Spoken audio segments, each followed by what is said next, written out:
kids. Shalom, selamat pagi adik-adik semua. Apa kabar nih adik-adik? Semoga semuanya dalam keadaan sehat, semangat untuk menjalani hari ini.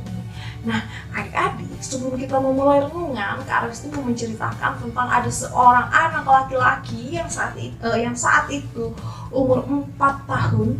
Setiap hari dia harus menempuh total 10 kilo perjalanan untuk bisa sampai ke sekolahnya. Nah, adik-adik, jadi jarak antara rumahnya ke sekolah itu adalah 5 km. Kemudian dia balik lagi, berarti sudah 10 km dia lalui setiap hari.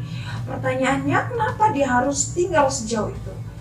Kenapa dia tidak tinggal di dekat dengan sekolahnya, kok jauh-jauh? Nah, adik-adik, anak ini adalah seorang anak yang berjuang keras untuk hidupnya untuk bisa bersekolah. Waktu dia masih bayi, orang tuanya memutuskan untuk bercerai.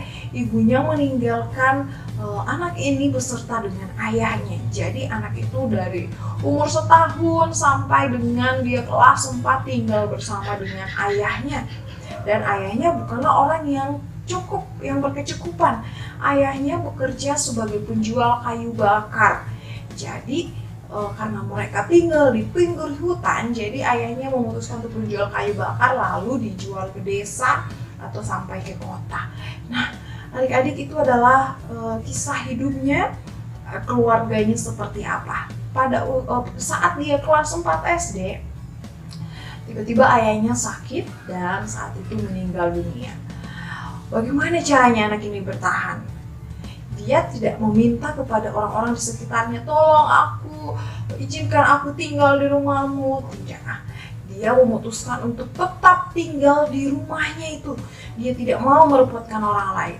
Setiap hari dia memperhatikan, waktu ayahnya hidup, dia memperhatikan apa yang dilakukan ayahnya, dan sering dia membantu ayahnya. Sehingga ketika ayahnya meninggal, walaupun dia berkelas 4 SD, dia sudah mampu memotong kayu itu dia jual. Sore hari ketika pulang sekolah dia bawa lalu dia jual, dan uang itulah yang dia pakai bertahan hidup seorang anak kelas 4 SD, adik-adik. Dan suatu hari, singkat cerita, ketika anak ini berjalan ke sekolah, ada seorang misionaris. Misionaris itu adalah orang yang menginjili, bertemu dengannya dan dia bertanya. Ibu dan sepasang suami ini bertemu dengan anak ini lalu dia bertanya, "Nak, saya sudah 2 hari tinggal di desa ini, di daerah ini, dan saya melihat kamu selalu berjalan sendiri. Ibu memperhatikan sepatumu itu sudah bolong-bolong, lalu bajumu sudah sangat kumuh. Kenapa orang tuamu tidak memperhatikanmu? Apa yang dikerjakan orang tuamu?" Dan dia menjawab, "Ibuku pergi meninggalkanku saat aku masih bayi dan ayahku sudah dipanggil Tuhan. Sekarang aku tinggal sendiri." Wah, mendengar itu sepasang misionaris itu memutuskan untuk mengambil dia menjadi anak angkatnya. Dia berkata, "Mulai hari ini aku akan menjadikan engkau anakku. Aku akan membawamu tinggal bersamaku di rumahku, lalu kamu akan menjadikanku orang tuamu. Kamu boleh memanggilku sebagai mama dan papa." Nah, adik-adik, semenjak saat itu dia tinggal bersama dengan misionaris yang biasanya setiap hari dia berjalan 10 km. Saat ini dia tidak berjalan sejauh itu lagi. Bahkan dia hampir tidak berjalan kaki, adik-adik, karena misionaris ini adalah orang yang mampu. Dia diantarkan ke sekolah menggunakan mobil. Wah, adik-adik, kita lihat bahwa banyak sekali cara yang Tuhan pakai untuk menolong setiap orang, karena Tuhan mau menunjukkan bahwa kita ini, setiap anak-anaknya, setiap orang yang percaya kepadanya memiliki keluarga.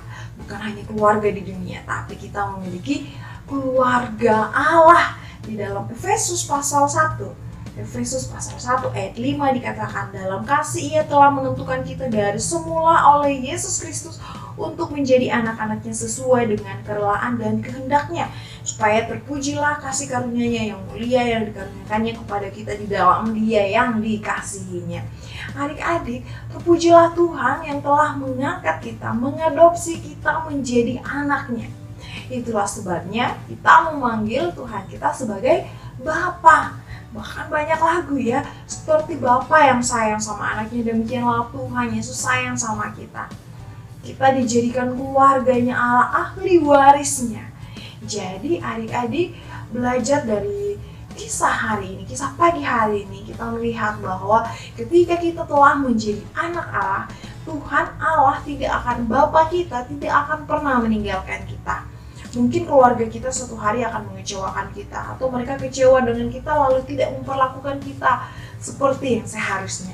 Ingat adik-adik bahwa kita adalah keluarga Allah. Kita diangkat Tuhan menjadi anaknya. Tapi adik-adik, ada syaratnya, yaitu kita harus percaya kepadanya, menjadikan dia sebagai Tuhan kita, Tuhan Yesus sebagai Bapa kita. Kita percaya kepadanya, dia sanggup menyelamatkan kita, dia menjaga kita. Bahkan di Alkitab dikatakan, perhatikan burung-burung di udara, Tuhan kasih makan. Bunga-bunga di ladang, Tuhan izinkan mereka bertumbuh.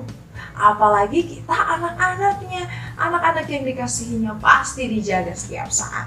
So adik-adik, ada pribadi yang mengasihi dan tulus sayang sama kita, yaitu Tuhan Yesus. Mari kita lipat tangan kita dan kita mau berdoa mengucap syukur sebagai anak yang telah diadopsi Tuhan menjadi anaknya. Kita adalah warga kerajaan Allah. Yuk mari kita berdoa. Selamat pagi Bapak yang baik, Bapak yang ada dalam kerajaan surga. Terima kasih karena Engkau telah menjadikan kami anak-Mu.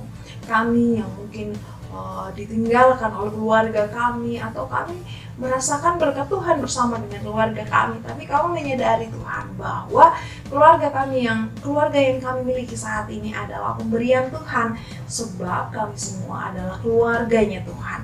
Engkau adalah Bapa kami dan kami adalah anak-Mu.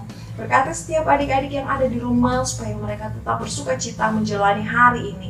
Di dalam nama Tuhan Yesus kami berdoa, haleluya, amin. Impact Kids kita pada pagi hari ini telah selesai. Tuhan Yesus memberkati.